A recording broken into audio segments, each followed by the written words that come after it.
Yo, what is up, homies? My name is Devin, and today I'm going to be diving into the worst exercises that you could be doing for your chest growth. I'm going to put a disclaimer out there because it's most likely that I'm going to include some exercises that you are a fan of, that you've been doing in your regular chest workouts. I'm going to go ahead and offer alternatives for every single exercise that I claim is not great. I'm going to let you know why. I'm not just going to shit on the exercises and keep it moving, okay? If you are interested in one-on-one coaching, a custom meal plan, or a custom training plan, definitely feel free to check out my website, which is going to be linked down below. And my website link also includes some free materials because it's still important that you're able to access things that can help you along your journey, even if you can't afford to pay for it, okay? Also, if you are interested in some awesome protein powder, pre-workout, very high quality stuff, go ahead and check out my sponsor, Legion. You can get 20% off your first order with code Devin, okay? That's gonna be linked down below.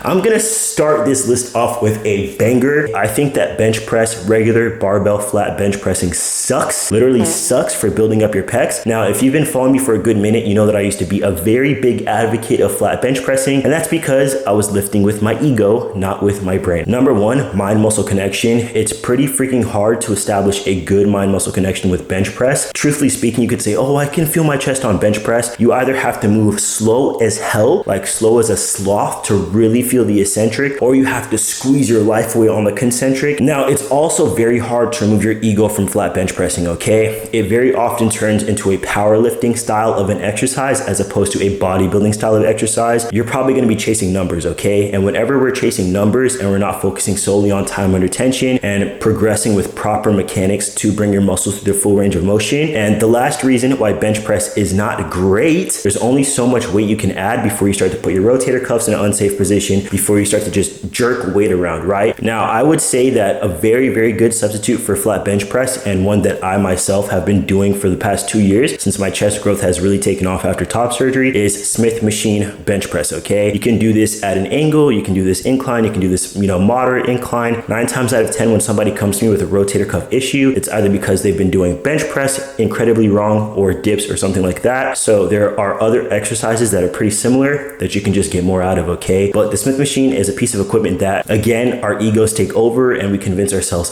it's too easy, it can't be. If you think that Smith machine pressing or using the Smith machine makes anything easier, I invite you to train with me because I will kill you and I'll prove that that's not true, okay? Since the Smith machine does allow for more stabilization, you're gonna be able to really focus on squeezing, contracting, and stretching out your pecs as opposed to free bench press, okay? The second thing is it's gonna be a little bit easier to overload it and still focus on your form because, like I said, you don't have to worry about stabilizing the bar. The machine is doing that for you. You're gonna be able to take the exercise way closer to failure, if not going to failure, in a way safer manner because, listen, if you fail, you can just rack the bar from the bottom position and, safely get out from under the bar. I failed on bench press many a time and I've had to roll the bar from my chest up into my hips and then kind of stand up and hip thrust the bar. And when you're benching a shit ton of weight, that's honestly not really a feasible option for you. The difference that you see when you go from a regular barbell bench to, if you're using properly, a Smith machine press, it's night and day. Come on, talk to me nice. The next exercise that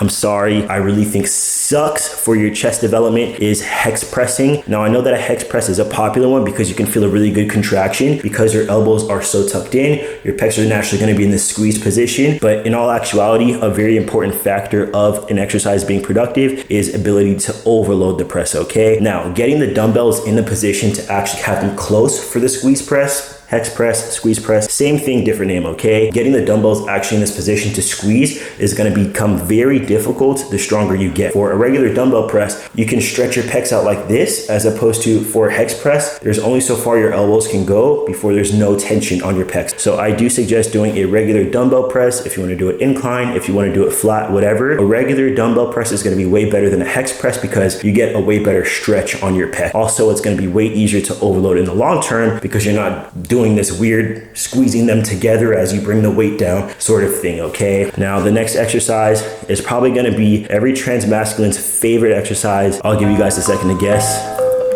Jeopardy music, play.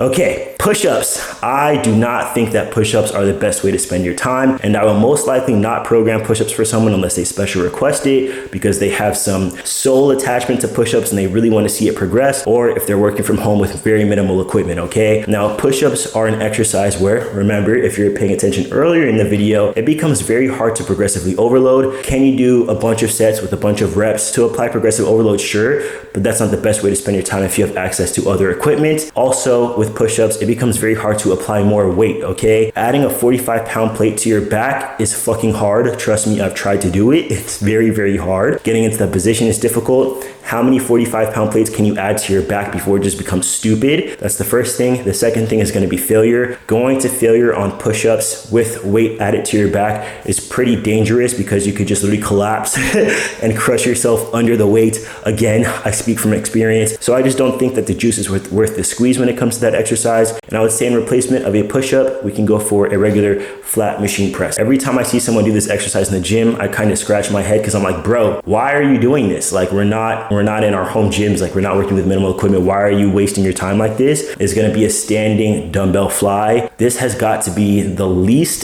smart. I'm trying so hard to be nice here. I'm sorry, the stupidest exercise I've ever seen in my entire life. You are pretty much negating the stretch portion of the exercise when you're doing a standing dumbbell fly, okay? There's pretty much no tension on your pec from this position, okay? If we're using a cable, that's a little bit different because there is resistance from the cable, right? As opposed to if you're doing a standing dumbbell fly, you're fighting gravity. That means that your core is working. That means that your rotator cuffs are working to stabilize the weight. You're pretty much doing nothing to your pec. Are you getting probably an okay contraction at the top when you're squeezing here? But is it as good as it could be if you're using a cable, if you're using the pec deck? So do not do that exercise. And like I just said, the alternatives to those is going to be pec deck or chest cable flies. Personally, for myself, I just use it depending on where I need to fill a hole in my training plan, right? So if I'm missing a decline press, then I'll go ahead and do a high to low chest cable fly, right? I want to throw this final disclaimer out there. I'm not saying that these exercises that I mentioned will not grow your chest. I'm saying that there are better alternatives, right? We're thinking of what can build muscle, range of motion is important, ability to apply progressive overload is important,